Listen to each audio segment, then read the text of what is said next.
Hello friends, I'm Kayla. These are the best books that I read in 2025. In trying to create a top 10 over the last couple days and whittle down my list and make it a nice solid number, this is the book that kept falling off every time. And it just felt wrong to not include it, so this is why we have a top 11. It is The Raven Scholar by Antonio Hodgson. This is the only proper fantasy on the list, my favorite fantasy of the year. It follows a lot of people, a lot of situations, but to explain it simply, we have Nima, who is the high scholar of her clan. There are 8 clans, all kind of ruled by an animal representative god, and they're all kind of vying for the position, the clan that's in power. There's a set of trials where a warrior from each clan is going to compete, and our main character is the high scholar, not the high warrior, but she ends up participating in the trials because the person who is supposed to dies. She is tasked with solving their murder and also taking that position. I loved watching her use her wit and knowledge to build relationships, build friendships, also participate in the game and solve everything that was happening. It was very fun. Following the competition, there's some romantic relationships, there's enemies, there's betrayals. It was so engaging beginning to end, it had to make my list. In the number 10 spot is my favorite horror novel of the year. It's Feast While You Can by Michaela Clemens and Anjali Datta. This is a story of a relationship between these two women. In a small town, they're facing discrimination. They are trying to figure out their own relationship and feelings towards each other, if they're friends, if they're more than friends. Their relationship, I don't want to undersell, is messy. You question throughout the book if they should even be together. They question it. It's full of mess and difficult stuff, but also full of steamy passion. The number one focus is their dynamic, but also one of them is possessed. Number 9 is a general fiction that really focuses in on a relationship as well, a messy, toxic one. It's If an Egyptian Cannot Speak English by Noor Naga. This is very much a Kayla book, but to explain why would be a spoiler. In this novel, we follow 2 very different individuals, both moving to Cairo, feeling like outsiders, and finding belonging in each other. They go down a destructive path, and we see before they do how bad they are for each other. But throughout their time together, they also gain a lot of perspective about the world around them. There's a ton of political, cultural, financial, and social commentary within these pages. And the writing style of this, not giving the characters names, not establishing who's speaking at the beginning of each chapter, and then the ending, just clicking everything into place in a satisfying but surprising way. It was just such a well done book. Position number 8 is for my only thriller of the list. In fact, my only 5-star thriller of the entire year. It's Julie Chan is Dead by Lian Zhang. This is a thriller, a ridiculous one with a little hint of horror. This is pitched as kind of a dark comedy. It's a satirical look at the world of the influencer and sacrificing your time, privacy, and existence for the algorithm gods. The plot kicks off when Julie gets mistaken for her famous influencer sister, Chloe, who has all of the fame and riches, but she has died. And Julie thinks, this is my opportunity to have everything that my sister had. They don't really have a strong relationship, so she figures this is the way to go about life now. She gets caught up in this group of girls who all have a common goal regarding the influencer life. She realizes everything is not as it seems. It's definitely weird. It gets gross, but it has a lot of heart, a lot of commentary on privilege and discrimination within the industry. And overall, it's just a really wackadoodle time. In spot number 7 is my only nonfiction on my top 11 list. That's Perfect Victims and the Politics of Appeal by Mohammed El-Kurd. This is a deconstruction of the kind of global consciousness regarding Palestine. It's short and not a complete history of its occupation, but more so talks about media especially and the conversations it puts forth and being intentionally complicit in genocide. In these pages, he boldly discusses violent resistance, which not a lot of books on this topic do. It challenges a lot of propaganda, what the world has been fed about who is deserving of life and safety and softness. How insane it is this entire community of people has to perform their humanity.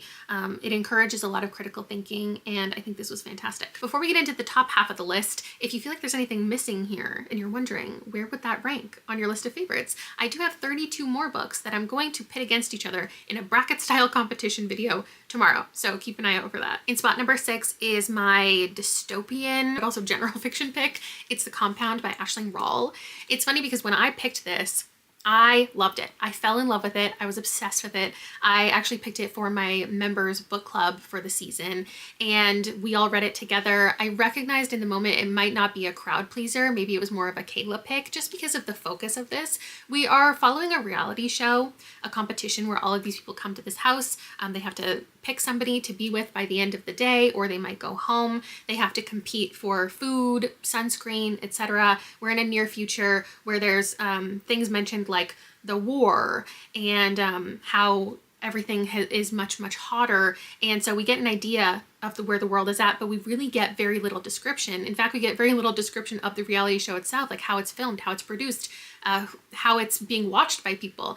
We instead get a very zoomed in look at just the couple people in the house and the things they experience over the weeks that they're there. And it felt like it was missing a lot of things to be recommended broadly. But then I realized it was a Good Morning America book club pick, and then it was in the Goodreads Choice Awards and won for the sci-fi category. And I was just so surprised that everyone seems to be enjoying this, but now at this point, it's also kind of turned the corner where a lot of people are now calling it overhyped and absolutely hating this book. So it's just been a very interesting thing to watch over the last couple months. We're following a pretty unlikable character. She is vapid and materialistic, the embodiment of a realistic seeming reality show contestant, you could definitely imagine.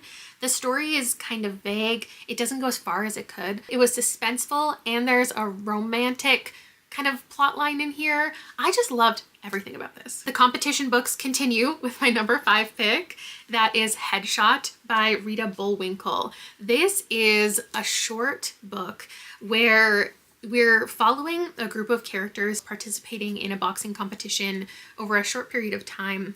Every chapter we focus on a different fight, and it's not just about what's happening in the ring. It is about their personal lives. We learn how they got into boxing in some cases, their passions in life, where they're going to be in the future. And I just found this fascinating and so well written in a publishing world in which sports books often highlight, you know, somebody who is elite in a sport, or they are working towards some greatness, the rise and fall of a professional athlete. It was just so interesting following these random teenage girls who have fought hard to be here, but for some of them, this isn't their greatest passion. They're not gonna, like, this could be their last fight ever. This is more their weekend hobby. And I just loved learning about each one of them as we lead to like the final fight.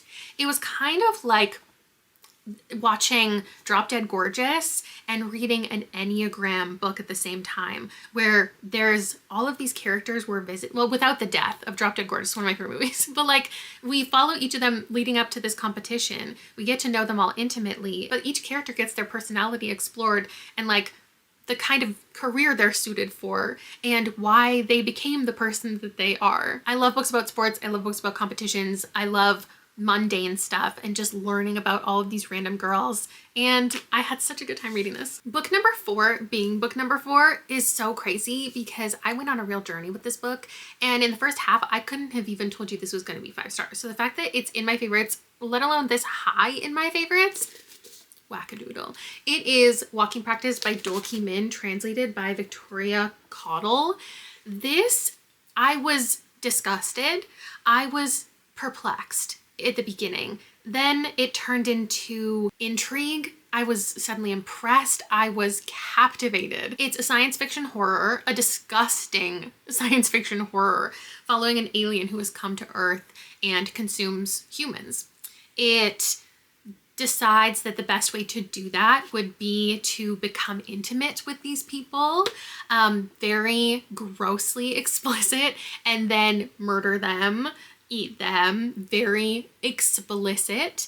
But in order to do that, it has to get on these dating apps. It has to take its form and change it in a way that would make it the ideal partner. It experiences pain and exhaustion and dysmorphia trying to become the ideal person. There's a lot of commentary on disability and gender. The alien wants to be accepted. It wants friendship. It wants connection, but it also has to consume. There were beautiful passages about acceptance, but then hilarious lines about how they view their prey. It was such a weird thing to read. It was gross, it was sad, it was heartfelt, it was moving, it was hilarious.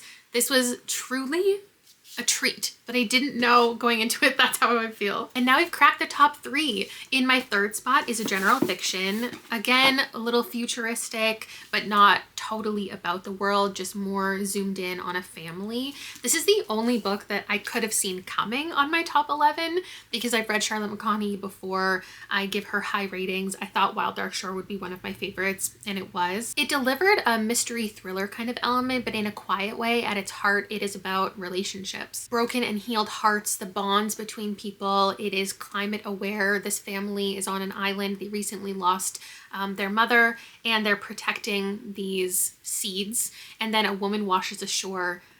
Everyone has secrets. She's in search of something. It's pretty mundane for a lot of it, but there is this underlying tension. And then there's this moment of pivot where everyone figures everything out. A lot of decisions then have to be made between all of the characters. And I sobbed uncontrollably at the end of this book. And for a book to move me that much, I think this is one of the only, maybe the only book this year that I've cried over. It obviously has to make it into the top favorites list. In my number 2 spot is a cute historical fantasy romance.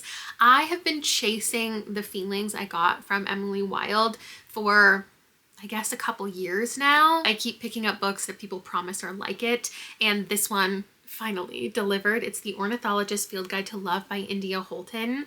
Again, it's a competition-focused book where we have ornithologists, rival ornithologists, who are trying to track down this elusive magical bird. And the book is very aware of its reader. And it's almost like the entire cast of characters also knows that there's a story being told. There is a town of people who are watching the competition go down, and it's broadcast to them in a certain way, and they want the competition to be as entertaining as possible. So they are pushing these two characters together and creating scenarios where they will have to work together. It was just so cute and so fun. Like, I was kicking my feet, giggling over this book, and that's so not me. It had pretty low stakes. The characters were both really intelligent and didn't want to work together, but also trusted each other implicitly, understood that getting things done would require the other one. And there was all of these kind of bad guys in the periphery working towards a similar goal. The pace was also like really chill at the same time, and you never felt like anything bad was actually gonna happen. And the style of it was just so like tongue-in-cheek, kind of rom-com. I don't think this will work for everyone, but my God, I loved it. And my number 1 favorite book of the entire year is the one proper sci-fi on the list. That is To Be Taught If Fortunate by Becky Chambers. This is a feat. This is a masterclass in how to write a novella. I can't believe the amount of plot and description and character work that was handled in such a short amount of pages. Like, this is 140 pages. Becky Chambers gave us a 4-person crew and 4 different missions that they're going on, collecting organisms for their research. There's an inciting incident on one of the planets that they visit. There's a discovery. There's an emotional character arc. There's so much commentary on preservation, on the morals of space travel, on selective ignorance, on mental health. But it also just got so nerdy. Like, we got information about all of these organisms, how they're collecting them, how they have to sanitize, like the whole process of coming in and out of the ship. Also, like, what one of the characters packed on the trip. Like, we get so much detailed information somehow in these few pages. And then also, like, the relationships between all of the crew members are greatly explored. They, again, have, like, such trust within each other. They all have a job to do, and they all do it so well. The way you see them communicate, even without like verbal communication, you just see them move amongst each other as such a well-oiled machine. And I just think this is one of the best books, like construction-wise, that I've ever read. Yes, I was fascinated by the actual plot, but it was more about how the book functioned and how everything happened within here. It's like when you read a really fantastic poem and you're like, no words were wasted here. It made me feel something, but it also is beautiful to look at. This felt beautiful to look at and perceive. And I'm just really happy I got to do that. And that, my friends, is my top 11. Wait for me to hold them all up and wait until I look cute and I'm smiling so you can take a screenshot if you want to keep a record of this in case any of these you feel like would be good recommendations for you. These videos are not supposed to be recommendation videos. Please do not read all of these and go, oh my God, Kayla recommended me the worst book. That's not what this is. This is just my taste exemplified. And I will see you tomorrow with another video.